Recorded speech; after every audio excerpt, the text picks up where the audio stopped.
are on Daf Memches. We're on page 48b, and we've been learning the different opinions as to what we learn out of each of the words in the mitzvah of benching. So there's the either the first bracha we learn out of the, it says v'achalta v'savato v'irachta Hashem Elokecha alerta teva shenasan. So it mentions thanking Hashem, being satisfied, eating, being satisfied, and for the land, alerta teva, the good land that Hashem has given us. What are those extra words referred to? And we've seen a few different explanations. We said that we had a opinion here that said that v'achalta v'savato v'irachta is the zimun bracha, and then you have the es Hashem Elokecha is the Brochos Hazon, which is the first blessing of the grace after meal. Al haaretz is the second blessing of the grace, and hatoiva, the good land, refers to Jerusalem, so that's the third bracha. And then asher nasan lach, that he gave you, is the fourth bracha, hatoiva meitiv. So that was one way of learning. And then and the Gemara said, and how do we know you say a bracha before food? So the Gemara said, well, it's a kal v'chomer. You say a bracha after food. For sure, you should say a bracha before food, which in the simple understanding was that after you're satisfied already, you feel less obligated to be thankful than before you're satisfied. When you're really hungry and you have the food in front of you, you're going to be able to satisfy yourself. So the Gemara understands it as a kal v'chomer. Now we of course we explained that there's question on this kal v'chomer, and some say it's not a real kal v'chomer. If it would be a real kal v'chomer, then maybe it would be a biblical obligation, a blessing. Dress or a nightgown? Nightgown. Sorry. Just a second, let me mute everyone. Sorry. So yeah. Okay. So the kal v'chomer is an interesting kal v'chomer. In other words, it's not a solid kal v'chomer. There's question on it, and the simple question is that if you thank Hashem after the food because you enjoyed it before the food, you didn't really get the enjoyment yet. So there's a question on the kal v'chomer, but basically there's some logic there that would make sense to thank Hashem before you eat as well. Now, then we had the opinion of Rebbe, and Rebbe said that v'achalta v'savato v'irachta is the first bracha of benching. So again, we're using the verse, we're learning from the verse different ways of dividing up the verse and dissecting the verse and proving the obligation of each of the brachas of benching. And maybe the zimun comes from an altogether different source, and that's what Rebbe holds. Rebbe says, is not the zimun bracha, that's the hazon bracha, that's the first blessing of the benching. The zimun, that comes from gadlu l'Hashem iti. It's a whole different verse in Tehillim. Praise Hashem with me. And so you see that you suppose that we should be praising Hashem with other people. And so therefore, from that verse that you do zimun. So it's not even the same verse. And then al haaretz is, of course, Israel. Hatoiva is for Jerusalem. And then the hatoiva meitiv, according to this opinion, which is Rebbe, it says it was established in Yavne. Now,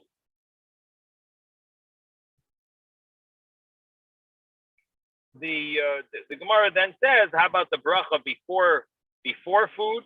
So the Gemara says, well, I mean, this is a brisa, I should say, but this brisa says, well, the bracha before food, you could actually learn from a verse. Why is he able to learn it from a verse? The previous rabbi said it's a kal v'chomer, because this rabbi says you learn it from a verse because he has an extra verse. He has extra words in the verse to learn it from, because he he used the Zimun source. He outsourced it from another verse from a verse in Tehillim. So he's got a few extra words here, so he can say, "Well, now I see how you have to do the. I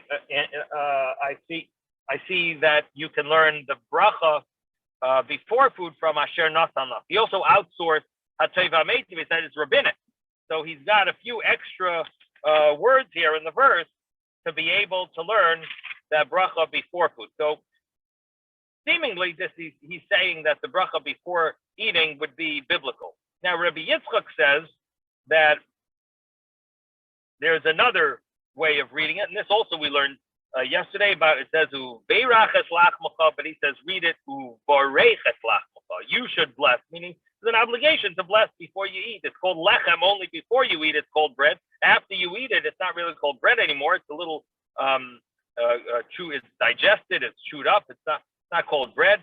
So if it's calling it bread, it means it's before. It says you have to say the bracha ubarech. So at least that's the way we're reading it, and therefore there's a mitzvah to say a bracha before you eat. Again, it's a little unclear if this is really saying a biblical obligation or is it a more of a something to lean upon. The rabbis leaned upon this verse to institute such a obligation. Rabbi Nassan now he brings this, which we started yesterday, but let's maybe I guess we should go over it again. Reb Nassan Omer. So let's start with Reb Nassan Omer. So we are in the the line before the widest line. So it must be about 13 lines up from the bottom of the page. Rabbi Nassan Omer, 48b. 48b, Rabbi Nassan Omer. Einay tzarech. You do not need to learn the law of bracha before eating from these avenues that we've tried, these sources that we've tried before, but rather I have another source that you could learn that you have to recite a bracha before you eat. Rav Nassan Omer, Einay tzarech. You don't need to learn it from these sources. Hareu Omer says in the verse about Shmuel and Shaul, Kavayachem Ha'ir, when the girls, the Shaul was looking for Shmuel, the Shmuel Hanavi, and he came across, Shaul was with his assistant, and they came across some girls that were there, and he asked them to help tell him where Shmuel is. So they said, Kavayachem Ha'ir, Kain Timtu and Isai, when you come to the city, you will find him, because B'terem Yala Habamasal Echol, before he goes to the altar to eat from the sacrifice, they're not gonna they're not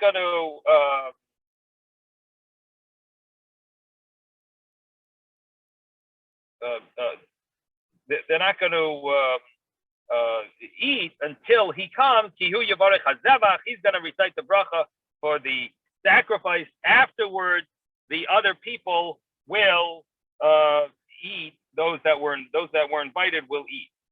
So the simple way of reading this Gemara would be that you see over there that he's going to recite the bracha, and everyone's going to be exempted with his bracha. And you see, he said a bracha before, no one's eating before he says the bracha. So it's not talking about the bracha after eating, this is talking about the bracha before eating.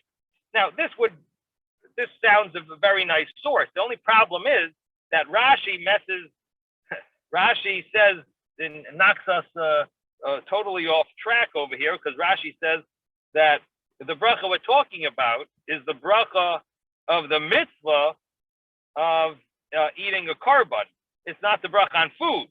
If this was the bracha on food, this would flow very nicely. That you see, you have to recite a bracha on food beforehand. You have it in a good source. I mean, it seems like that's what was done. They said a bracha on food before they ate. They wouldn't eat until they had the bracha. Instead, Rashi tells us, no, we're talking about a bracha of a mitzvah. Okay, a bracha of a mitzvah. If you're talking about a bracha of a mitzvah, how do you know that you need to recite a bracha before you eat? So this is a problem that the Maharsha asked, and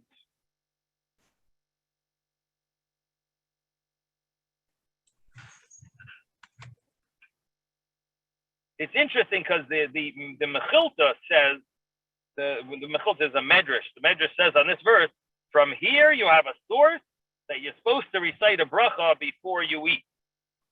So the Mechilta seems to imply the simple understanding like we wanted to learn without Rashi, which would have been that that you recite a bracha shahakol on the meat. And that's, you see, a source, you have to say a bracha before you eat, not a bracha of a mitzvah, a bracha on the food. That's what, that would be the simple understanding, and that's the Mechilta. But Rashi says, no, we're talking about the mitzvah.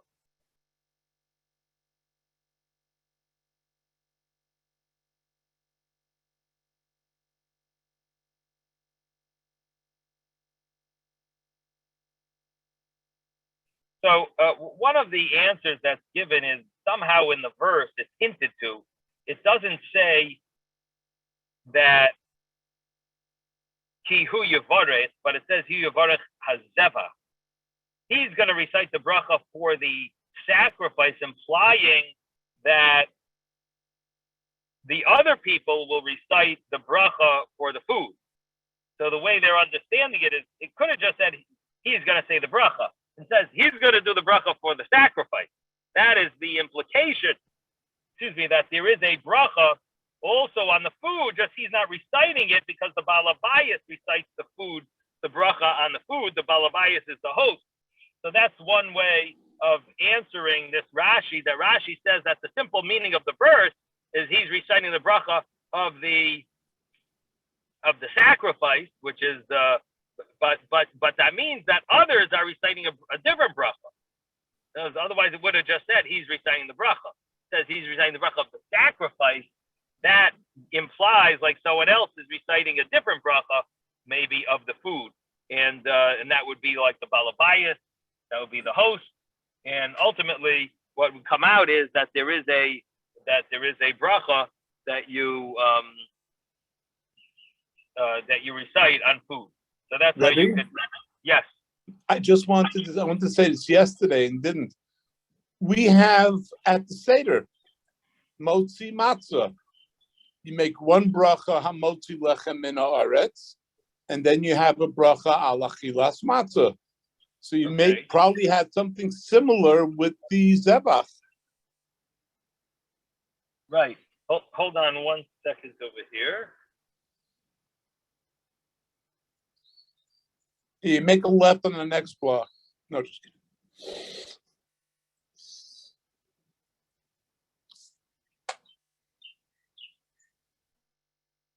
Yeah, sorry about that. Yeah, thank you, Isaac. So that's that is the similar, right? There's two brachas, right? In other words, a person shouldn't think that if you say a bracha on the korban, that's sort of like exempting the bracha on the food. You see from Pesach, not that way. That you say a bracha on the mitzvah, but you also say a bracha on the food. Is that what you're saying, Isaac? That is precisely what I was saying. Okay. Rabbi. Yes. Achilat matzot is the mitzvah you're saying, or that's on the food? The hamotzi lachem min haaretz would be the bracha on the food, and asher kiddushanu b'mitzvaysav v'sivanu. That's the if you want to know what the mitzvah bracha, all you got to do is look at the wording. If it says asher kiddushanu b'mitzvaysav, he made us holy with his mitzvah. Right, that's right. That says it all. That's right. Okay, thank you. That's the easy way of figuring it out. If it's a mitzvah bracha or if it's a berchas hanehnin bracha. Okay. So the Gemara continues, and it says that interesting that the Gemara gets a little sidetracked sidetracked over here and wants to know why did these girls who were giving Shaul directions, why did they have to give him a whole long Megillah? So v'kol kach lama, why were they so verbose in their wording? So the Gemara answers, Lafisha hanashim dabrani yosin, because women speak a lot. In fact, there is a Gemara somewhere else where it says there's 10 kav that came down to the world of speech. 10 certain measuring cups, 10 pitchers, 10 quarts of speech that were given down to the world. 9 of them the women took, and 1 is the rest of the world. So it's an interesting statement that the Gemara says in Kedushin. So here, the Gemara explains the verses by Shaul that the women were saying these extra words, based on the same idea that women have this tendency to speak a lot. Now, Shmuel says the reason why they said these extra words is lehistakel kedei lehistakel b'yafyoi shel Shaul, in order to look at the beauty of Shaul. Now, the Chsiv, as it says, mishichmoi v'mayla, from his shoulders and above, gavaya mikol ha'am, he was greater than all the people. Now, this implies like they were, just interested in looking at his beauty. Now, it does seem a little looking him over, but it does seem a little inappropriate. In fact, the Medrash Yalkut Shemaini, there is a Medrash that brings this opinion, and they ask a question on it by saying, if that's so, then are you saying the girls are like harlots, that they're like just staring, gazing at men that aren't their husbands, and they're just, it's inappropriate. It's not their husband. And so the Medrash then says another explanation that similar to the Gemara later, similar to a different explanation by Rabbi Yochanan. So the interesting thing is our Gemara doesn't have an issue with this. Our Gemara says that Shmuel says this, that they were mistakil, they were gazing at the beauty of Shaul.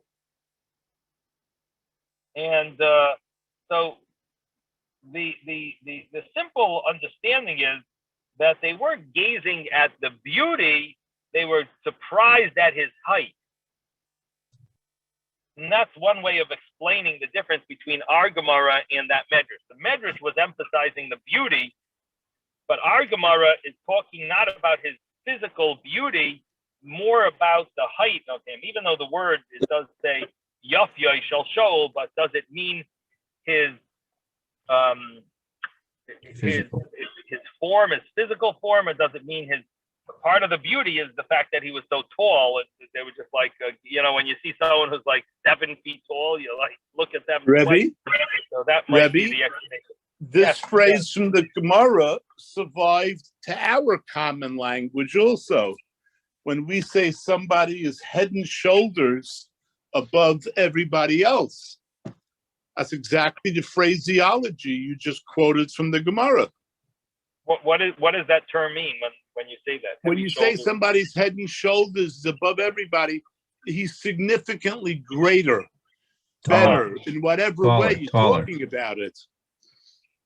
Taller. So I'm saying, is it specifically No, it's not taller necessarily height. It's not necessarily height. You say his mind is head and shoulders above everybody else. It's a common. Right. He's Never use that. a bigger scholar. The other I would interpretation never is use that kind of you have terminology. to look up. He's head and shoulders above everybody else. You're Could be talking two about height. interpretations. You're talking about height. You talk about intelligence. Okay, is well, what you're talking Mordecai about. It's a different been story. raising his hand. Let's see what Mordecai has to say. Thank you, Mordecai. Yes. You're muted. You're muted. Please unmute. Okay. When it was questioning about whether the possibility that the women were being ensnared by wanting to Gezat Shul. Oh, there's a Gemara elsewhere where one of the rabbis in the Gemara was on the road and he asked a woman for directions and he said, which road should we take to get to such and such a place? And she called him out for lack of, she said, you're not being sneeze. You should have just said which way to such and such a city without adding the additional words. Implying like he was trying to buy time to be able to gaze at her. I mean, he probably was. I mean, he probably wasn't actually doing that, but she still thought that it was on sneeze. Right. Just to spend extra time with someone who you're not married to for no reason. Right.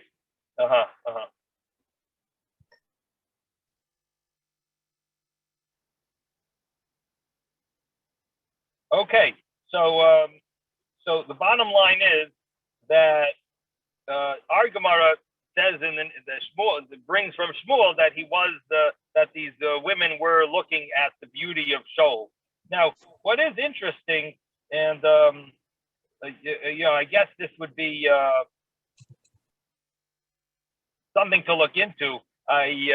Is what comes to mind is that for a man to gaze at another woman would definitely be, that would be prohibited because it leads to it's inappropriate thought, and it can lead to that itself is a sin and so on.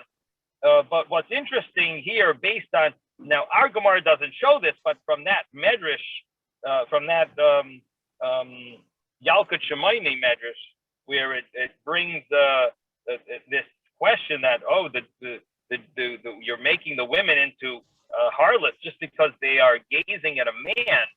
That is interesting. In other words, a man comes to sin when he gazes at women, but are women really sinning when they're gazing at men? In other words, that deserves to be looked into. Does it really carry the same prohibition? Does it carry the same prohibition? But in any event, something to look into. But our Gemara continues and gives another interpretation for Rabbi Yochanan Amar.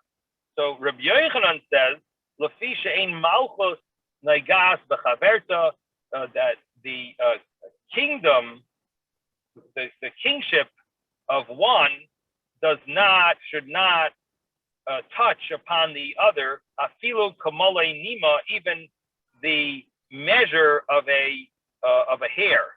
And what this means is that if Shaul came earlier to Shmuel, if Saul came earlier to Shmuel, he would have ended up having a moment earlier of being king, being leader, and Shmuel was meant to be leader and exact specifically to the second, to the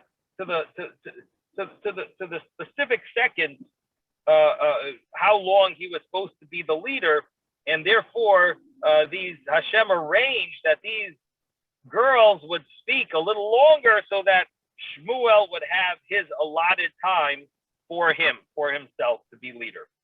Now the Gemara continues and says, "The ainli ela berchas hamazon, berchas haTorah minayin." What we've talked about until now in this Bracha is the laws of berchas hamazon. But what we didn't speak about is berchas haTorah. And so the question is, how do you know berchas haTorah minayin? How do we know the obligation of reciting a bracha for the Torah? And so the the Gemara Rabbi. says, yes, But yes, Ezra. what? How does Birkat Hamazon segue to Birkat Torah? Was it discussed somewhere before? Because I really don't remember such a thing.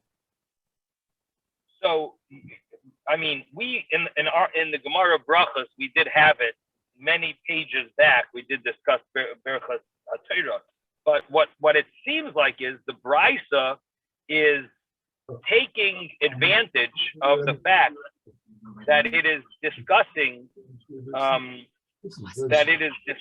Let me mute everyone 1 second here. The Brisa is taking advantage of the fact that it is discussing the laws of brachas from Torah, and it's going through every bracha. Where do we know that you're supposed to be reciting these brachas? So we mentioned so far the brachas after food, brachas before food, and now the other bracha that could be understood as a biblical obligation would be the bracha on Torah. This would, in other words, it fits the discussion. It's not a Birchas Hamazon bracha, but it is a biblical bracha. So we're discussing biblical or possibly biblical brachas. In other words, what there are different opinions about some of these brachas if they're biblical. So we jump to Birchas HaTorah, which interestingly enough is a big discussion in the commentaries, in the Rishonim. The commentaries of the Gemara have a big debate if Birchas HaTorah is actually biblical or not. But it does fit in. I mean, the only question you could ask is why don't we why don't we discuss other brachas as well, like the Birchas HaMitzvahs and so on, while we're at it. But no, my question is is a different question. It says, what was the thought pattern that led from one to the other? Okay, because if they wanted to say, okay, now let's discuss the Birkat Torah in this sense as well, okay, I would say, all right, fine, I understand. But here, I mean, we're talking about Birkat Hamazon, and what about Birkat Torah? And my question is, where did this come from? It's like coming out of left field. Right. So I would say two things, Dan. One thought that comes to mind is that we're talking about brachas of benefit, and there's an element in learning Torah that's enjoyable. And so if you say a bracha before eating, I would think you should say a bracha before Torah learning. Or, in addition to the fact that our Gemara, the last page mentioned that when you study Torah, it's as if a third person is eating with you. Do you remember that? When two people are learning Torah, or two people are eating a meal, two scholars. So there is an element of Torah study, either that's just enjoyable, or more importantly, it's actually like eating. So that would maybe lead to this. That's one thing that comes to mind. And because of that, it would. And the other thing that comes to mind is that what the Gemara answers here is that you have a kal v'chomer from eating to Birchas HaTorah. And the Gemara's understanding is based on eating is chaye sha'ah. This is chaye olam or chaye olam haba, which means that each of them give some type of a life to the person. So there is a very close connection. So the first thing was like they're both considered like benefit, eating, enjoyment. The second point is that they give life. Both of them give life, and therefore there is a relationship there. Anyway, those are the two things that come to mind. And in connection to the previous Gemara about learning Torah, and it's considered like you're eating together. You have the third person. The Torah study is the third person. Okay, so the Gemara says, how do you know this? And Amar Rabbi Yishmael says, you know how you know to say a bracha on the Torah? You know this from kal v'chomer. It's a a priori argument that al chayesham if you say a bracha for temporary life, which means food, gives you short-term sustenance. Al chayeyolam haba like kolshkein. Shouldn't there be a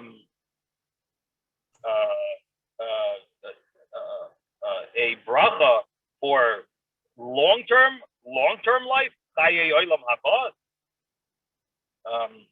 Life of the world to come, or some don't have the word haba. Chayeyolam, the permanent life. This is the real. Real life comes from Torah. The food gives you temporary life, but the absolute life is Torah. So this is called Chaye Olam. And therefore, the Gemara says if you have to recite a bracha on temporary food, for sure you should recite a bracha on permanent food.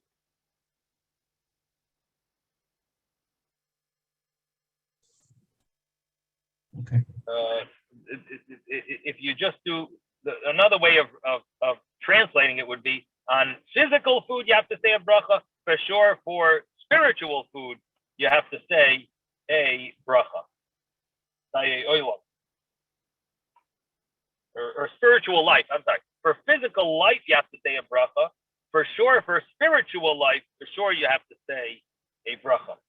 Okay, so the Gemara continues.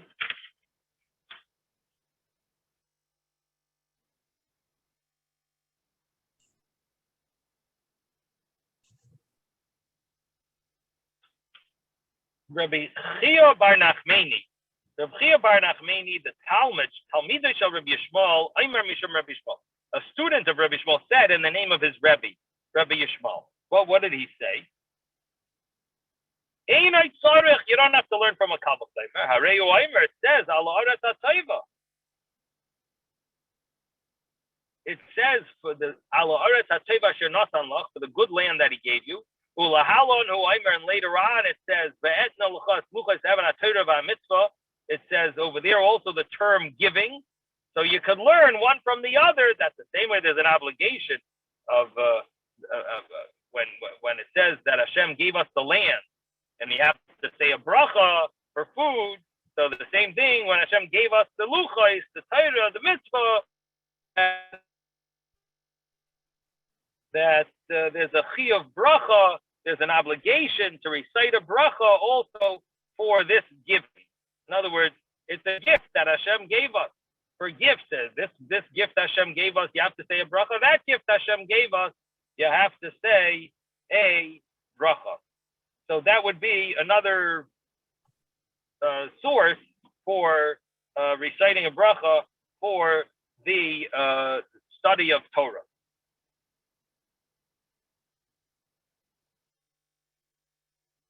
Now, the Gemara continues and says, Reb Meir says, Minayin, how do you know, Shekshem Shem Mevarich al HaToiva, the same way you thank Hashem for good, Kach Mevarich al HaRa'a, you're supposed to also recite a bracha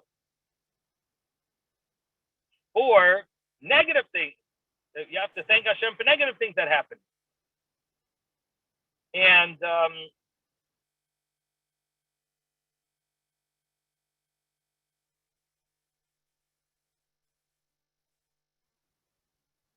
the idea is that you should accept what Hashem gives you with joy, and the same way you receive things and you're happy about them, should be happy with the negative things. And how do you know that? So it says, Talmud that Hashem, your God, gave you, and Elokecha means your judge. Elokecha, your God, which refers to Hashem's aspect of judgment. So Dayoncha b'chol din shadoncha. You have to thank Hashem with any judgment that He judges you. Bein mida tova, bein mida puranos. Whether it's for the good or whether it is not for the good, or at least you don't see it as good, you have to be thankful to Hashem for both. Now, the Gemara continues with Rabbi Yehuda ben Beseira. Rabbi Yehuda ben Beseira, you don't have to learn the law of Birchas HaTorah from these verses. Harehu Omer says, Toiva HaToiva. It says Toiva and it says HaToiva. In other words, it could have said Toiva and it says HaToiva. So Toiva refers to Torah, Zu Torah. Harehu Omer ki lekach toiv nasati lachem. A good acquisition I gave you. And in that verse, it refers to Torah in the word toiv, and here hatoiva zu b'nei Yerushalayim. Hatoiva refers to Jerusalem, and the fact that the verse could have said toiva and it says hatoiva, you're able to learn both points.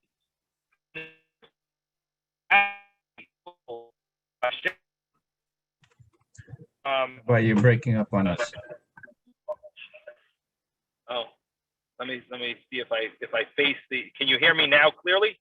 I'm facing the microphone. Okay. So the verse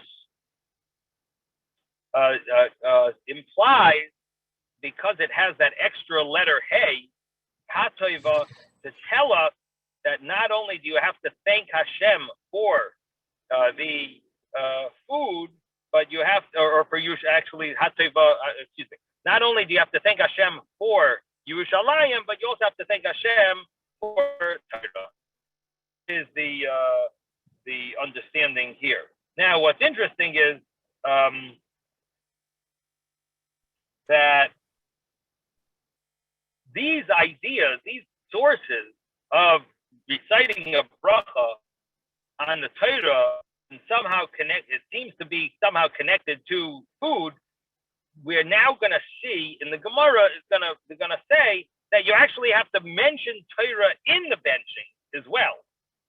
So, along the lines of what Ezra was asking, it does seem to maybe lead up to this idea that not only do you, the benching is for food, but it's also really benching itself is for Torah, which is a very interesting idea, which means that you could connect all these Gemaras, all boils down to including the Torah that you're learning to be like an additional person eating. The food is considered Chaye Olam, Chaye Shah, and Torah is considered Chaye Olam. So you have like Torah being considered some type of a sustenance. And so it is interesting. Thanks to Ezra for bringing this out, developing this, because a lot of people just fly through these Gemaras, and your question sort of brought this more to the emphasis of it. It does seem to bring it out more. This idea that the Torah and the meal seem to go hand in hand, and like this is part of the meal, part of the bench. It goes hand in hand with the benching, and that's what we'll see in the next brisa here. Tanya, we learned in a brisa. Rabbi, yes. Also, Torah is compared to different types of food. It's compared to water. It's compared to honey. I don't know if it's compared to milk. It's compared to bread. Right. The meal says your Torah is in my stomach, in my innards, and it's considered like lechem, wine. It's considered like wine, like oil, Rabbi, like water. Yes. The berachot that we say before we eat is to elevate the food to a higher madrega. You know what I'm saying? So it's by doing it, and also we're elevating ourselves by doing that. Am I correct? With the food that we elevate, we don't just stuff it in our mouths like a chamula. We have to elevate the food. Whatever we eat, we have to elevate it. Am I correct? yeah, for sure, we have to elevate the food, and by elevating the food, of course, we're fulfilling Hashem's wishes, and so that would be, obviously elevating ourselves and bringing more holiness. Sure. Kedusha. So yes, good point. Good point. Which actually leads us to the question of, so why do you need a bracha for Torah? Torah itself is holy. What do you think, Moshe? I agree. Anything that we elevate, that will elevate us, to a higher madriga. So we're not, in the animal kingdom. That's the whole purpose, is to elevate ourselves, to a higher madriga.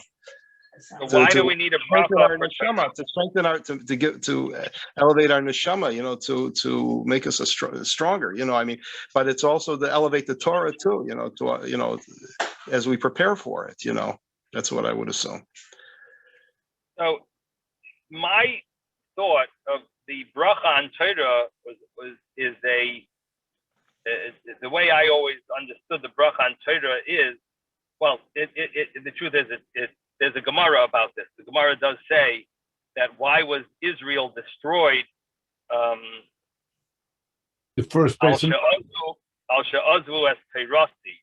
The verse says they forsaken my Torah, but the Gemara asks, they didn't forsake the Torah. They were big scholars. They were studying Torah a lot. But the Gemara says they didn't say the bracha on the Torah. So there is a major importance to recite the bracha on the Torah, to the extent that if you don't say the bracha on the Torah, that causes the whole destruction of the Beis Hamikdash to be. Yeah, it's talking about the first Beis Hamikdash. The Beis Hamikdash. Can I just ask one question?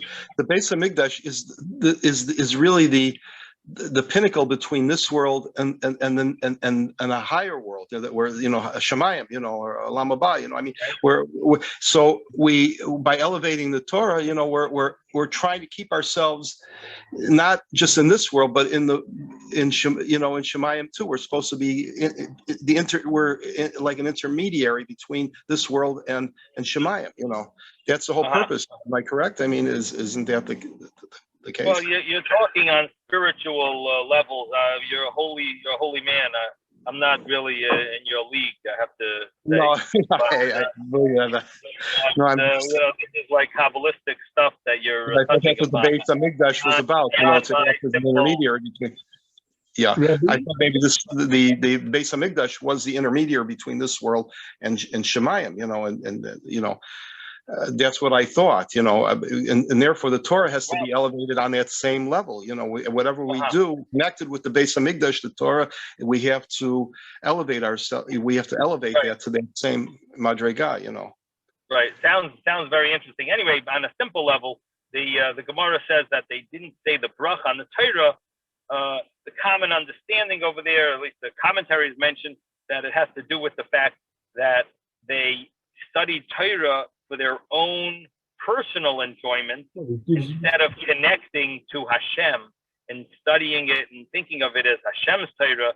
They were studying it just as a enjoyable philosophical study or mathematical study or the scientific study, and instead of enjoying the holiness, the godliness in it. So they were, connecting. The goal is that Torah is meant to be Hashem's wisdom that we're able to connect with, and we're able to reach a very high level. And Rebbe, I would think the bracha is if only to thank Hashem for the opportunity to learn His Torah and to get it, and therefore, along with what you were just saying, the fact that you don't make the bracha, you picked up an interesting book to read and analyze, and you're totally leaving out the fact that it was given to us by Hashem and thanking Him for the gift. So what it boils down to is, what is the Berachas HaTorah? Is it a blessing for a Berachas HaNehnin? Is it a bracha of enjoyment? Is it a bracha of mitzvah, which would be the obligation? or is it a bracha of thanks?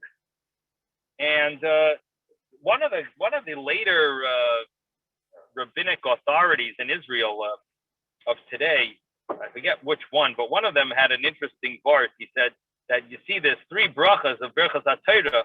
One of the brachas is the bracha of the mitzvah. The other one is really for the bracha of nen, of benefit. And the third bracha is really a bracha of thanks.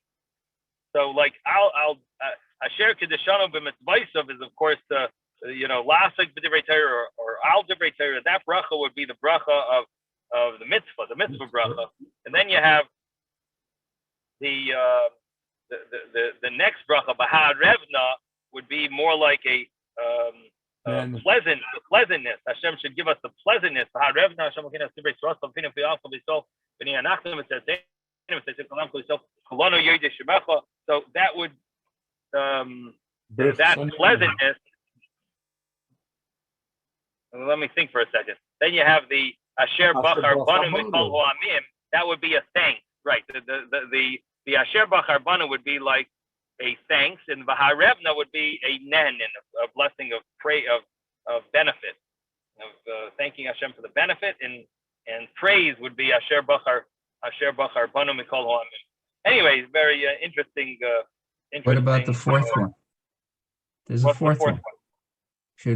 At the very end of being called up to Sefer Torah, you're saying, so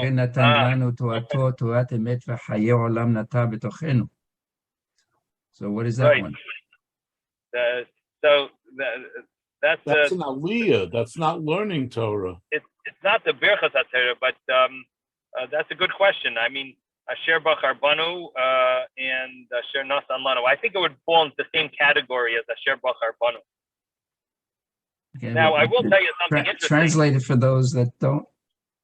So, for example, for Robert, Asher Bachar Banu, who chose us, and then Asher Natan Lanu, who gave to us, are two different. I would think that it's in the same category of a bracha of thanks to Hashem for the for giving us, for choosing us and giving us the Torah. But I will mention that there is a very interesting insight of the Levush that talks about Berachas HaTorah, and he says that the reason why you have the first bracha of Asher al divrei Torah or lasik divrei Torah, he says, is really because every benefit you're supposed to have a bracha before and after. And when do you have the after bracha of Torah? You don't. You go to sleep. So the way to do it is when you wake up, the first bracha is really a after bracha of the previous day's learning. This is a lavush. I'm not making it up.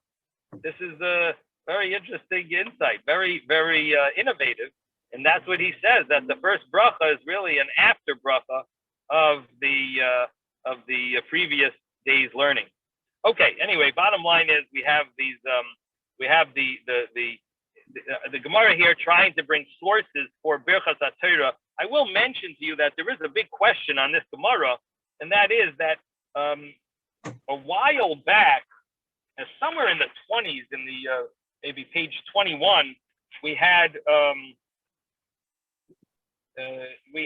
a discussion about Berachas HaTorah, and there we had verses.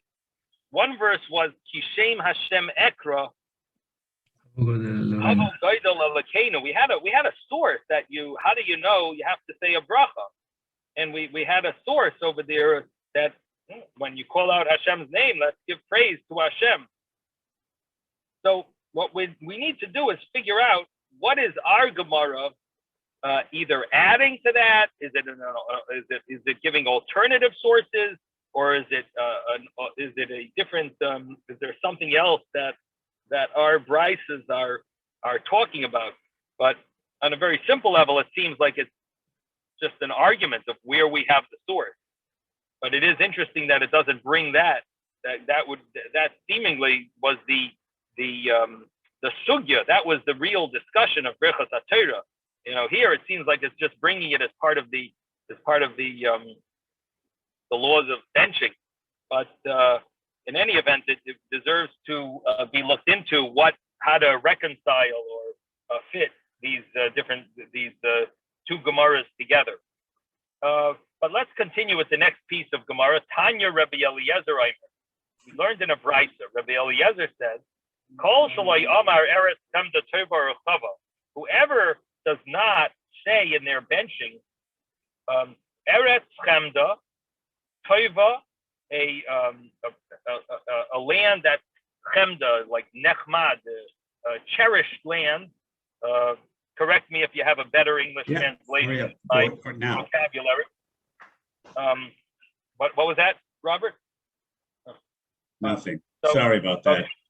No. So Eretz Chemda, a cherished land, special land, Toiva, good, or a Chava, wide, big. The Berachas Haaretz. If you didn't say that in the second bracha of the benching, the Malchus based of it. If you don't mention the kingdom of David in the bracha of the Bnei Yerushalayim, in the third bracha of benching, Lo Yotza Yedei Chayvasa, you have not fulfilled your obligation. And the point is that Israel is the praises of Israel in the Torah. They use these words. So therefore, we are meant to use the words that the Torah uses to praise Eretz Yisrael. So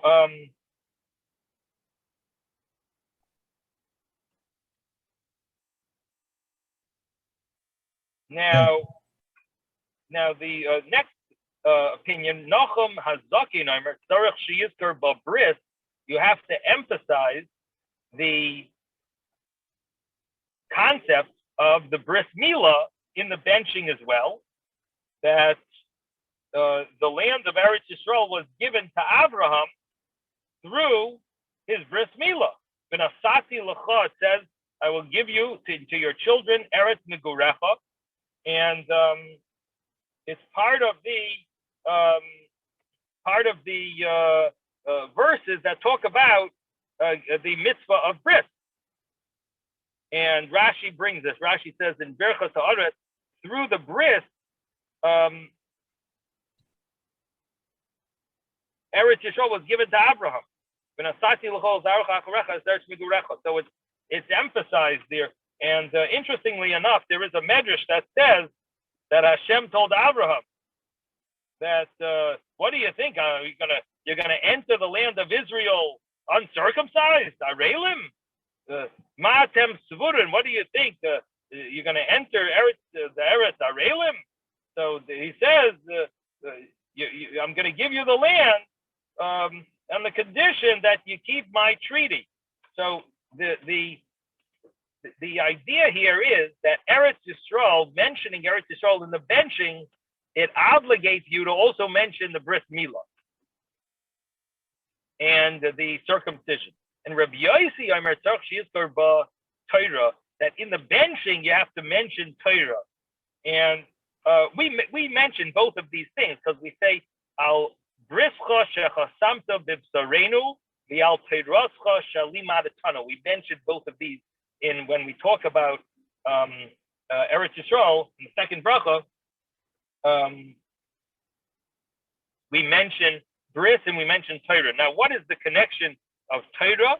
So Rashi here also says that even in the merit of Torah in the mitzvahs, that's why we inherited Eretz Yisrael. It says, Leman tichyun uravisem, in order that you will live and multiply, uvasem, and you will come, be rishtem as aris, and inherit the land.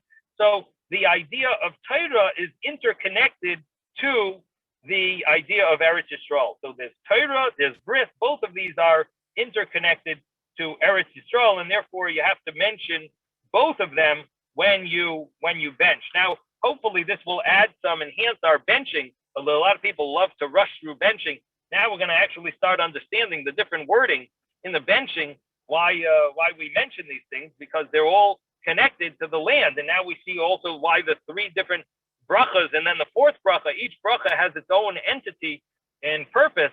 The first bracha is about the food, the mazoin, the sustenance, and the second, the bracha, is about Eretz Yisrael. We have to think about that, and you'll look in the words, you'll see how it's showing appreciation for Eretz Yisrael. And in that bracha, we mentioned these things about the bris. What's the connection of circumcision and Torah to this thanking Hashem for Eretz Yisrael? And the answer is because they are interconnected to Eretz Yisrael. Hashem gave us Eretz Yisrael only because of the bris milah and of the Torah. Now, Plemoi says, Tzorech sheyakdim bris l'Torah. You have to, when you mention these points, you have to first say bris and then mention Torah. And the reason being, Shazu nitna b'sholish brisais, because the Torah was given with 3 treaties. And what does that refer to? So Rashi says, if you want, you can read it in Rashi. Here we're on the bottom Rashi on page 48b, the last Rashi. Rashi says, "B'shloisha makaymis nitna haTorah liyisrael b'Sinai v'Elmayid of Hagrizim of Arvis Mayim." Now he says that there are 3 places that the Torah was given to the Yidden. In other words, Moshe went over the Torah to the entire Yidden and to Klal Yisrael. He taught it when we were at Sinai, from the Oyel Moed, and in Arvas Moav as well. It's when before Moshe passed away, when they were in the area west of Eretz Yisrael. So as well, that was another time when Moshe repeated the Torah to Klal Yisrael over there. Now, what's interesting is Rashi also says Har Grizim, and that would make it 4 places. And Rashi starts off saying there's 3 places. The Gemara said there's 3 places, and so the point is that there's 2 opinions, and Rashi is just covering both. But basically, there's 3. The question is which one opinion puts in one, the other opinion puts in the other. But bottom line is there were 3 times when Torah was taught by Yisrael, and Rashi brings from Masechta Saita, Arur Bechlal, Arur Befrat, all the Oyel Moed, Elo Divrei Abris. So it mentions all of these treaties that were made with Klal Yisrael that we have to keep the Torah, and how many? 3. And what about the bris? So now comes page 49a. You can turn the page around now. 49a. That's Mila Nitna, or Vizu, I should say. Vizu Nitna B'Yud Gimel Brisais. Rashi has a girsa Mila Nitna B'Yud Gimel Brisais. But the bris Mila was given. It says the word bris, treaty. Bris means a treaty. So it was given. It says it 13 times in the verses of where it talks about the bris. It says, "Ve'etna brisi, I will give my treaty between me and you. Ani hine brisi Yitzchok, behold my treaty is with you. V'achimoisi as brisi, I will establish my bris oilam, an everlasting treaty." Number 5 is Viata brisi tishmar, Zois brisi asher tishmeru. Number 7, V'haya la'ois bris, it'll be a sign of a treaty. V'haisa brisi b'ftarchem. Number 8, number 9 is bris oilam. Again, it says a treaty, an everlasting treaty. As brisi heifa, v'achimoisi brisi lebris oilam. As brisi akim as Yitzchok. All of these treaties in connection with the bris milah. So they calculate 13. Now, the point is that the bris milah is more important. It seems that it's emphasized more because it says 13 treaties. That's why it should come before the Torah, which only has 3 treaties Hashem established with the Yidden. Yes, Ezra.